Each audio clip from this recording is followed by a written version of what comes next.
Welcome to the HeadNeck Cancer Survivorship webinar series developed by the HeadNeck Cancer Alliance and American HeadNeck Society. Our session today is Becoming a Survivor Champion. I am Dr. Cherie-Ann Nathan from LSU Health Sciences Center in Shreveport and the Feistweiler Cancer Center, and the current president of the American HeadNeck Society. We're so pleased to have been able to offer this HeadNeck Cancer Survivorship webinar series this summer. There has been much interest from so many survivors, caregivers, and loved ones. This is our fifth and final webinar, and I'm excited to introduce an amazingly talented and dedicated panel of HeadNeck Cancer Survivor Champions. So with us today are Gail Jackson, a survivor of HPV-attributed squamous cell tongue cancer. Gail underwent surgery to remove the tumor and 42 lymph nodes, a skin graft, and 6 weeks of daily proton radiation. Her last scan was good, and Gail continues to be grateful and prayerful for continued good news. Gail is a retired psychotherapist and serves as an ambassador for the HeadNeck Cancer Alliance.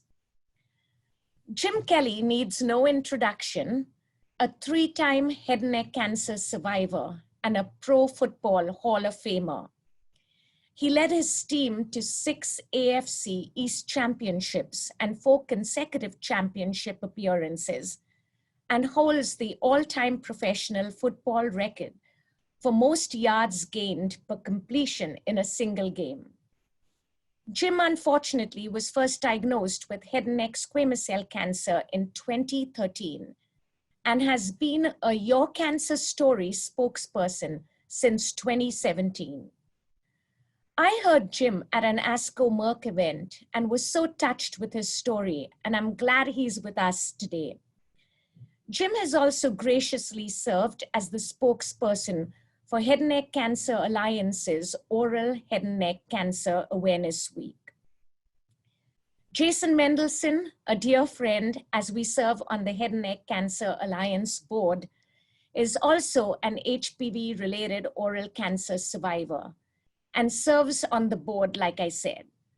Jason was first diagnosed back in 2014 and shortly thereafter had a radical tonsillectomy neck dissection, followed by 7 weeks of chemo radiation during which he had a feeding tube.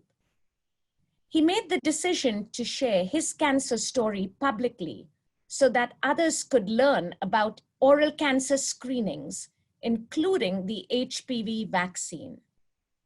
He created a website, SupermanHPV.com, to inspire, educate, and encourage others diagnosed with HPV-related oral cancer. And finally, but not the least, Rob Paulsen, who also needs no introduction, is a voice actor who has voiced characters from Pinky and the Brain, Animaniacs, and Teenage Mutant Ninja Turtles, among many others. He has a number of awards, including the Emmy, Annie, and Peabody Award.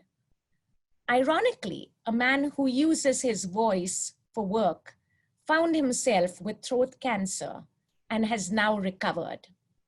He's currently serving as the 2020 spokesperson for Head and Neck Cancer Alliance's Oral Head and Neck Cancer Awareness Program. Rob's memoir, Voice Lessons, was released by Weaver Editions in 2019. So I'm going to start with Jim Kelly. So Jim, can you share some of the emotional challenges you faced as a cancer survivor? And what has been your source of strength? Well, my number one source of strength, without a doubt, is my faith. Faith that the good Lord has plans for me down the road. And then from there, it has been my family.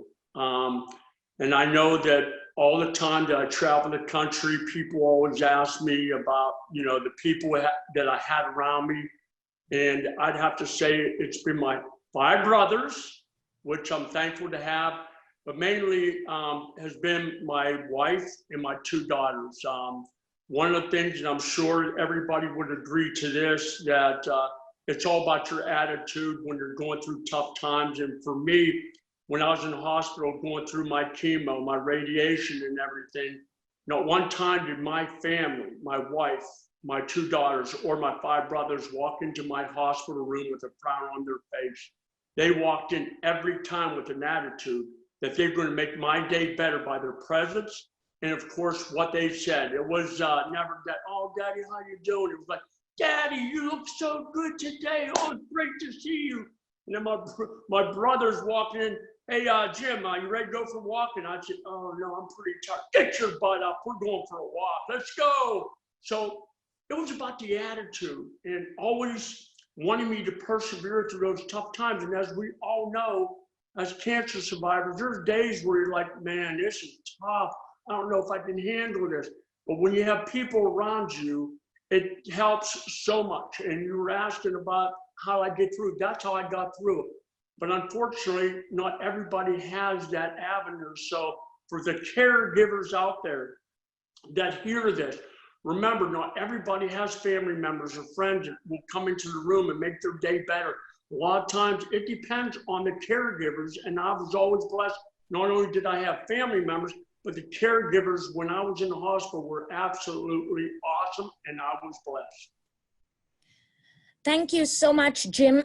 I think that has been one of the worst challenges during COVID because patients have not been able to have relatives at the time of diagnosis while they're in the hospital delivering bad news. And, I just think besides all the other things going on with regards to COVID itself, that's been one of the hardest things to deal with. So I know you have dedicated a lot of your time to the cancer advocacy community and understand you've been working with Merck as a longtime partner on a program aimed to support cancer patients, caregivers, and survivors.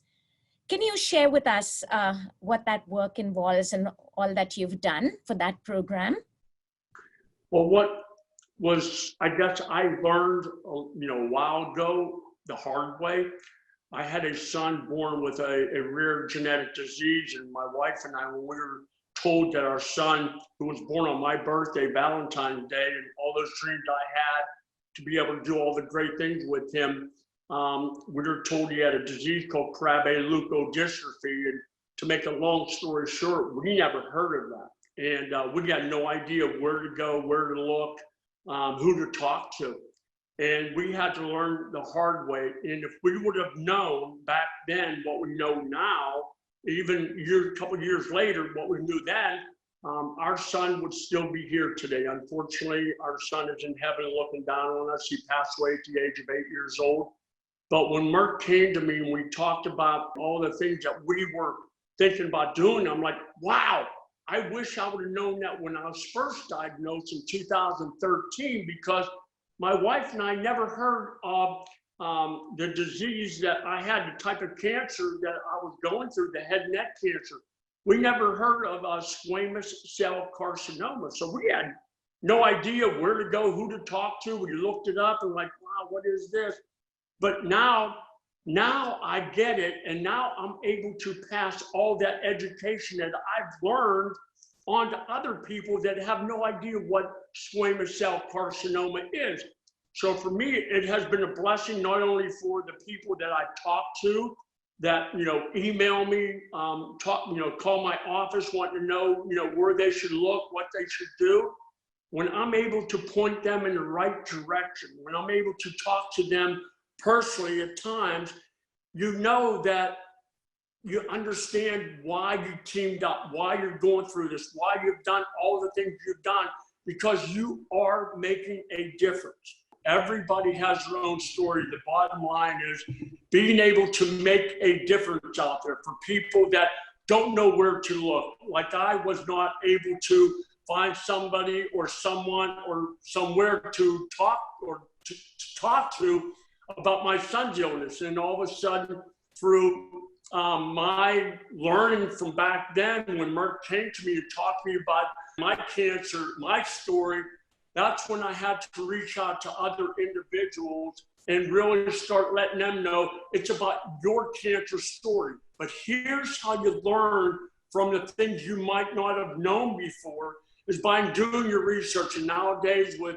all the social media and everything goes on, it's so important to find out every little detail that you need to know on who to talk to, what to ask, the right questions to ask. It's all about your cancer story, because my cancer is not the same as Gail's or Jason's or Rob's. It's about your individual story. So your cancer story makes such a huge difference. And I know what it did for me. As I always say, make a difference today for someone who is fighting for their tomorrow. Thank you so much, Jim. What you do for everyone is amazing. So I have one more question for you. You know, you've unfortunately had a few recurrences. And by the way, look amazing, sound amazing. I'm so grateful. It's amazing to see, though, your positive spirit. How do you deal with the fear of recurrence and remain hopeful during difficult times? Well, when you were introducing me, the way you put what I did as a professional athlete, I like how you put the championship. You didn't say about the Super Bowl losses. So for me, you know what? I learned a long time ago that we all will go through tough times in our life, but it's about your attitude. It's about your perspective of making others never ever want to give up. And after losing the first Super Bowl, how tough that was to be able to come back and then going through it 4 times in a row, and understanding that, guys, there's so many people that would give up on their dream of going back, and we just kept fighting through. And I was one of the leaders on our team. I was one of the captains, so I always had to be positive of what was going on.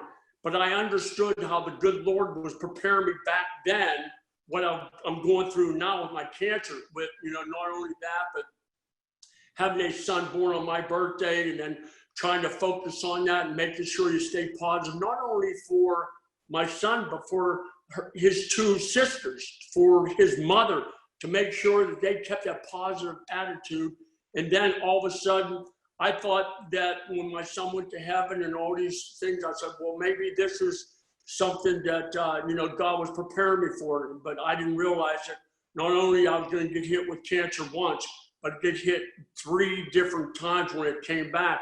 But the thing is, I learned way before that, it's all about what's in your mind, your preparation to make a difference for others. And you know what? There's only one person who knows the day that you're going to heaven. That's the good Lord. So I just keep everybody around me focusing on the good things in life.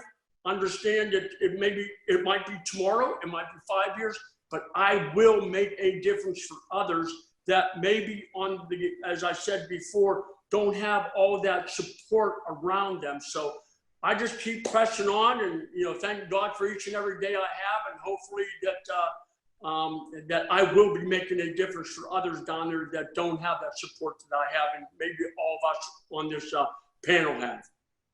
Thank you so much, Jim. I think that was one of the events I heard you, and they had a letter read to you from your wife that you didn't know about.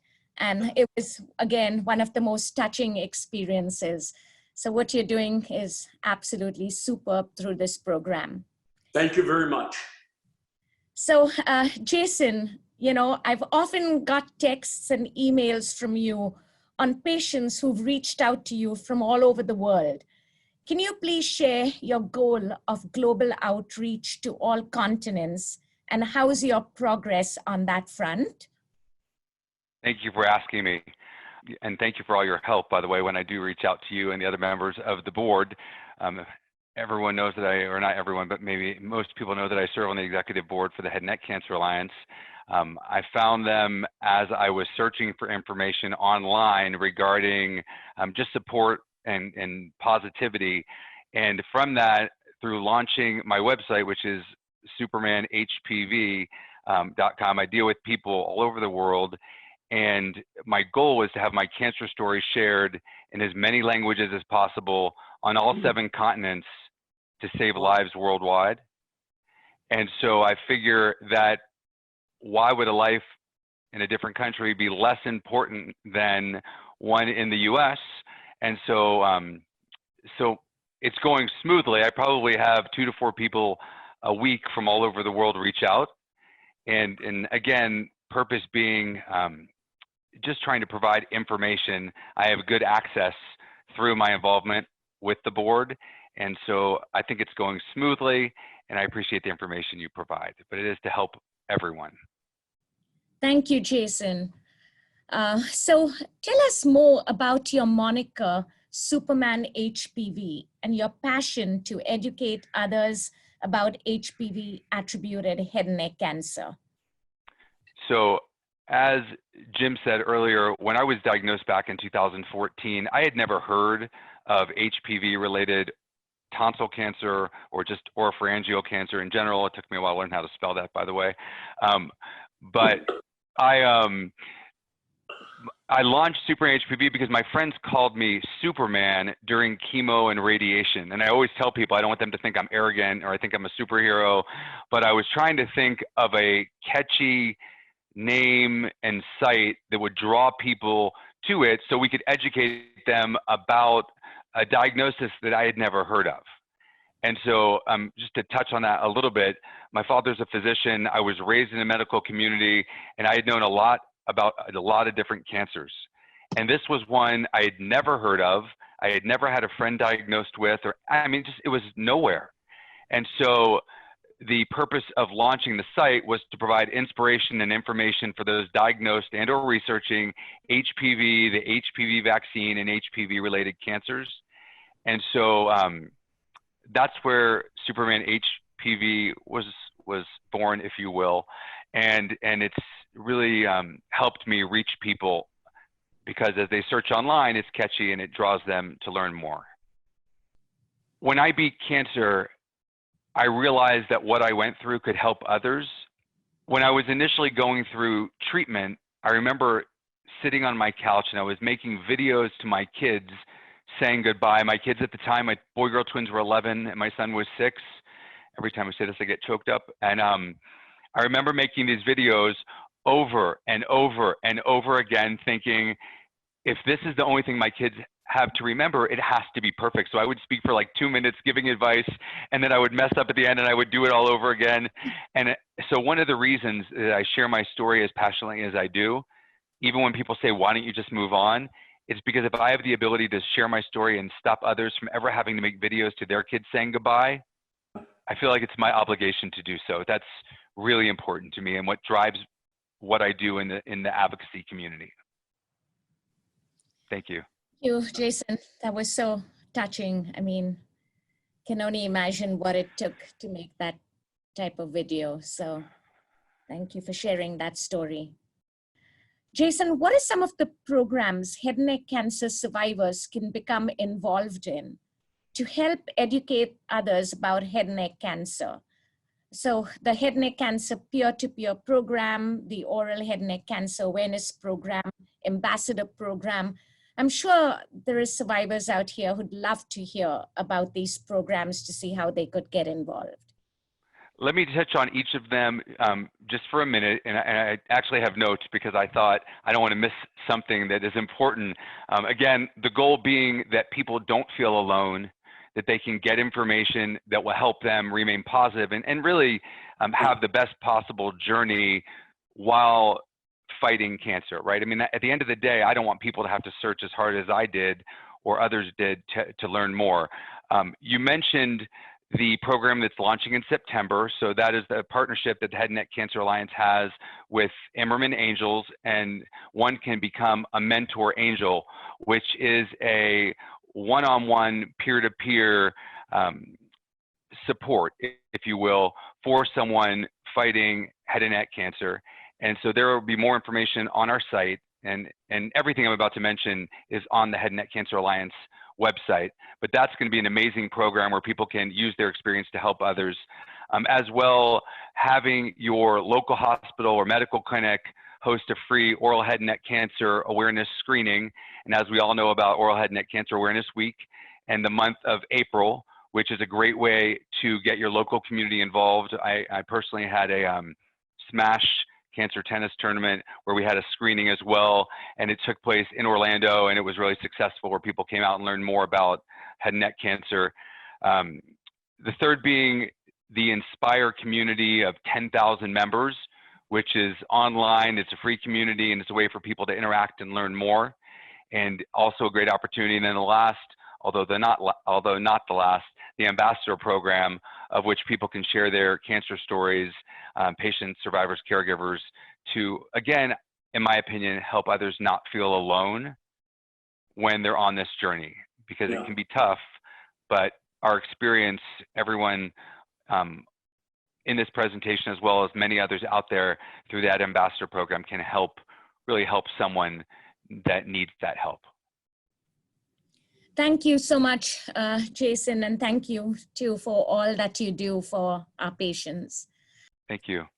Gail, so as a retired psychotherapist, how do you use your expertise to assist newly diagnosed head and neck cancer patients?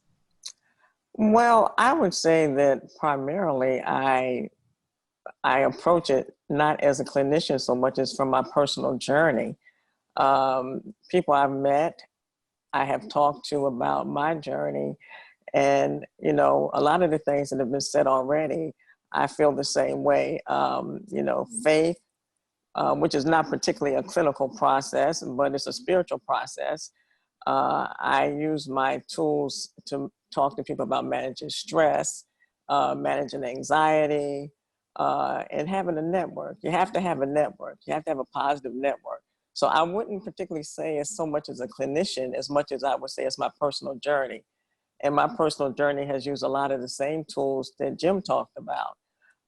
And interestingly enough, when I found out I was cancer, had the HPV, tonsil-related cancer, there was no information. And this was in 2018 when I was diagnosed. And I found Jason.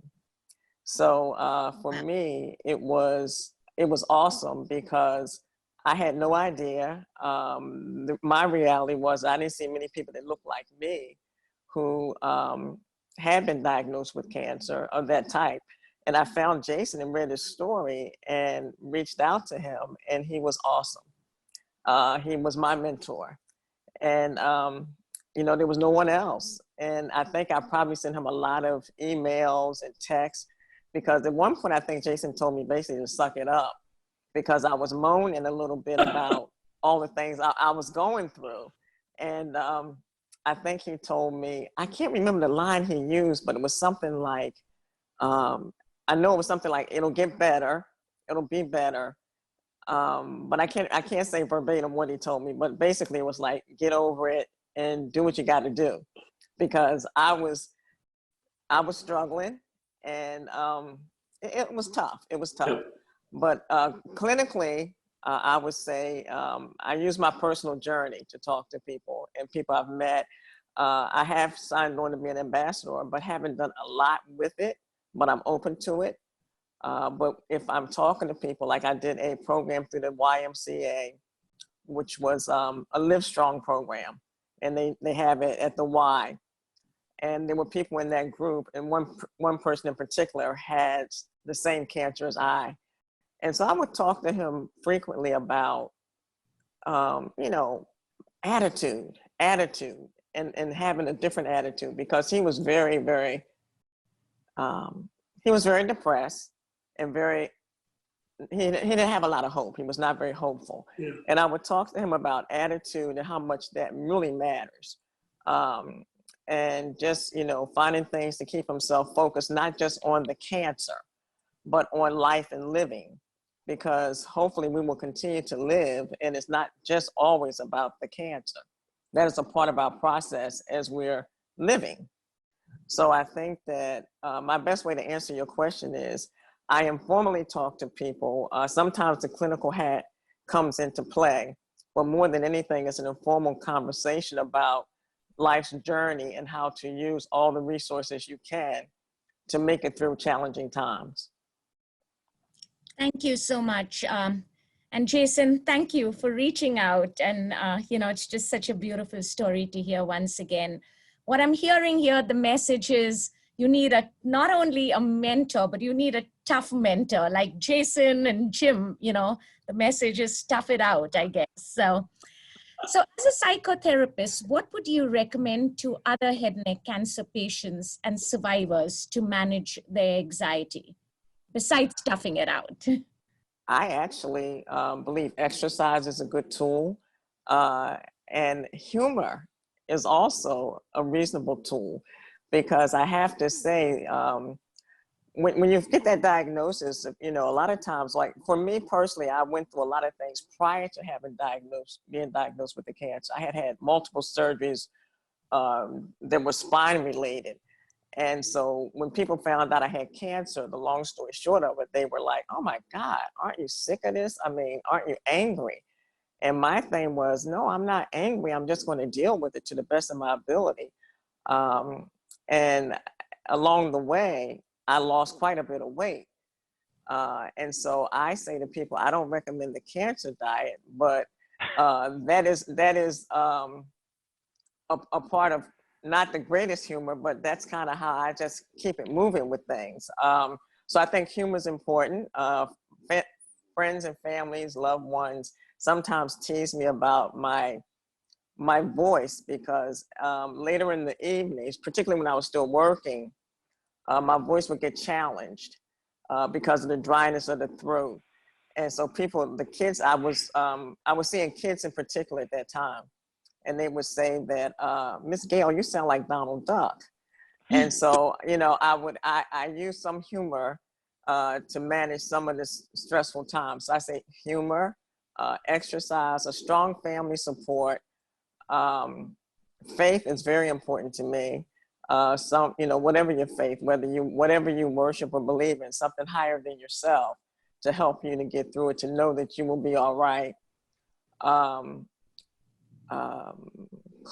Developing a toolbox with coping skills and tools in it, whether it's a favorite song, whether it's a favorite poem, some meditation, all of those things. I think anything and everything you can use to help you when the days are not as bright as you would like them to be. Thank you. All great suggestions. I personally have become a big fan of yoga and meditation and can see that really helping, patients. So appreciate that. And maybe really briefly, can you touch upon why you feel so compelled to become a head and neck cancer advocate?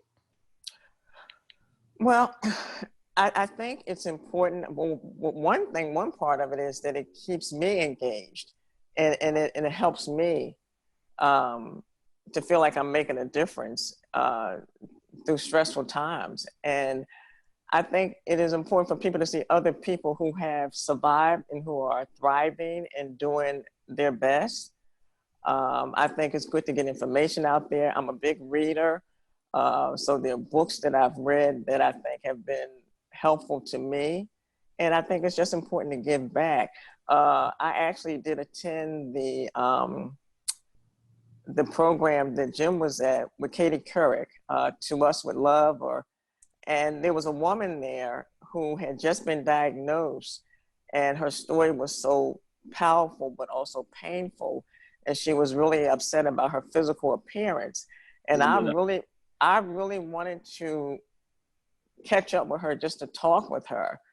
But she got out. She left the building, so I didn't get a chance to talk to her. But I remember when I finished with my neck dissection, I had the 42 lymph nodes removed. And so I had the scarring. And then when I had the radiation, my whole neck looked very burnt. And I didn't really pay much attention. It just, to me, I was glad to be above ground. So that was my process. So I think the answer to the question is just to give people hope that it's going to be okay. And we don't ever know what the journey is ahead of us or how long we have, but make the best of each day and do the best that you can. And that's what I would like to share with people. Thank you so much, Gail, for all you do. So finally, Rob, voice actor, tell us a bit more about how it felt to learn of your diagnosis and losing the voice of more than 250 animated characters? Well, first of all, there's nothing wrong with a weird voice, Gail. As far as I'm concerned, look, if I can do things like pay for gasoline and buy toilet paper with this voice, then I won the lottery, kiddo. No, firstly, let me just say briefly, I know we're kind of running out of time, but this is absolutely a privilege to be here. I have been inspired long before this opportunity by all of you and your stories vis-a-vis the Head and Neck Cancer Alliance, but to get a chance to virtually meet all of you is really, truly an absolute privilege. Look, there really is, I don't think anything that I can add that is more powerful than what has already been said, but I can reiterate. No one gets out of here without a couple of dings. We all know that.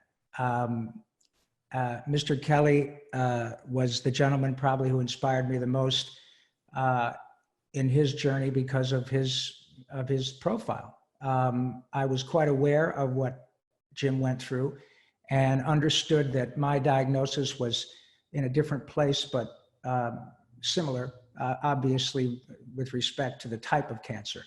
And look, Jim, you can throw a football, but the way that you are utterly heroic in speaking to people about what we've all gone through is nothing short of inspirational.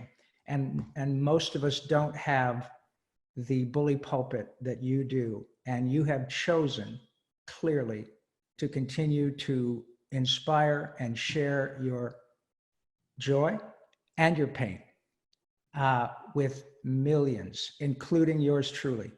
And that is something for which I will be forever grateful. The opportunity to now take over and get a shot as the bench warmer to come in for the hero, I'm pretty thrilled. And knowing Jason now and Gail, I was, when I got thrown my curveball, I have to tell you, not once did my wife, who was there from every moment, same with my son, not once did any of us sort of fall apart and say, why me? The fact is that because I was diagnosed a bit older in my life, I was 59 when I was diagnosed, but I'd made my living doing essentially what got me in trouble in 7th grade for 40 years here in Hollywood. And at the moment that I got my phone call, it was quite obvious to me, and I had already had the experience of having different characters, whether it's Raphael or Donatello, well, Pinky or Yakko or whomever, talking to kids all over the world. And many of the children didn't make it. And that happened to me over and over and over again. So by the time I was diagnosed, I had already had examples of utter heroism and incredible empathy and incredible courage and incredible kindness. And it turns out that all of those things, like love, come from the most unexpected places, even cartoon characters. And I had people reminding me that, dude, you've got all those critters banging around in your melon. And at the very same moment that I was getting my phone call at 59 years old, somebody, God bless them, was getting their phone call about their 5-year-old or their 4-year-old, or Jim knows better than any of us what I'm talking about. And that and those experiences totally teed it up for me. They really did sort of quantify what real courage is. And I was able to use it. And I didn't know that if I'd be able to go back to doing my job at the level that I'd been used to doing it. But the great part about my experience is that now, especially with respect to Gardasil being approved by the FDA for both young men and young women, a lot of my audience are, young folks of all ages, as it were. And I've already had, I don't know, half a dozen interviews in which the gentleman or woman interviewing me will say, I am getting my kids vaccinated. I'm so glad you told me about this.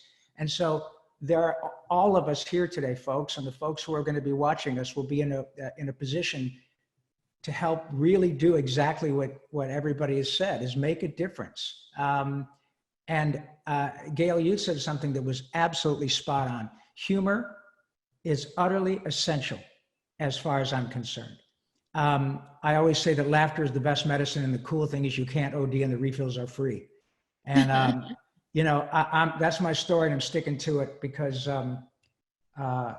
the opportunity to do this with people cut from your cloths is a privilege, and I don't have a silver lining in my life. It's a platinum lining. I once had an interviewer say, you know, it's kind of like the gift of cancer, and he was absolutely right.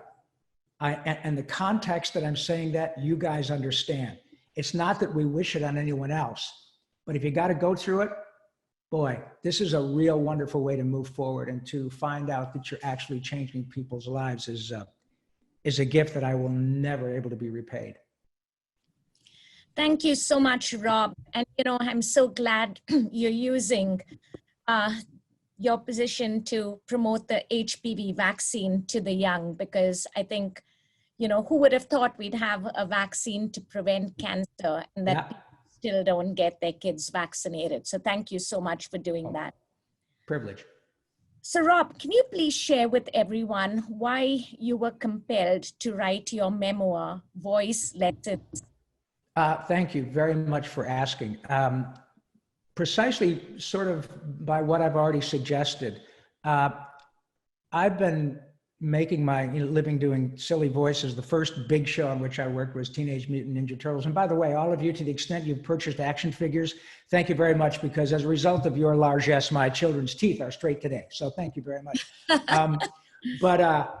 No, I did. You know what, honestly, Cherie-Ann, even though I've paid my mortgage doing this for decades in Hollywood, the characters are famous. I don't draw them. I don't write them. I'm good at my job, and I should be after 14 years.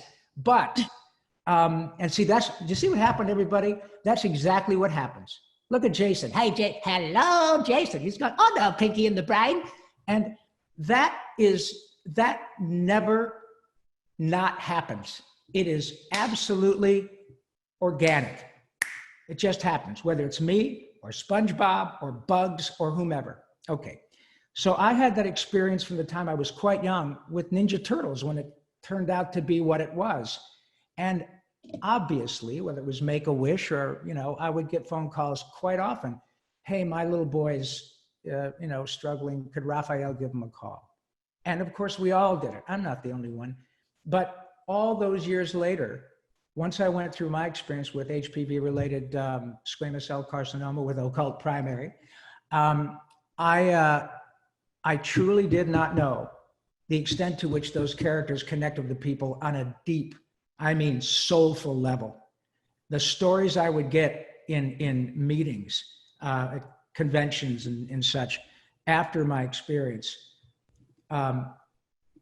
veterans of Afghanistan, parents who said, this is the last picture of Pinky speaking to my little girl. And she's been gone now for 10 years, Mr. Paulsen. But by the way, she was very happy. I mean, things that I can't even get my head around, that had nothing to do with money, nothing to do with a paycheck, nothing to do with a rating point or an action figure. It was about a pure expression of joy, a pure expression of love that carried over for decades after often these people lost their children. So that is what the story is about. The last thing Hollywood needs is another celebrity memoir by a non-celebrity, because as I said, I don't draw them in anything. But now I have an interesting story specifically because of what I do for a living.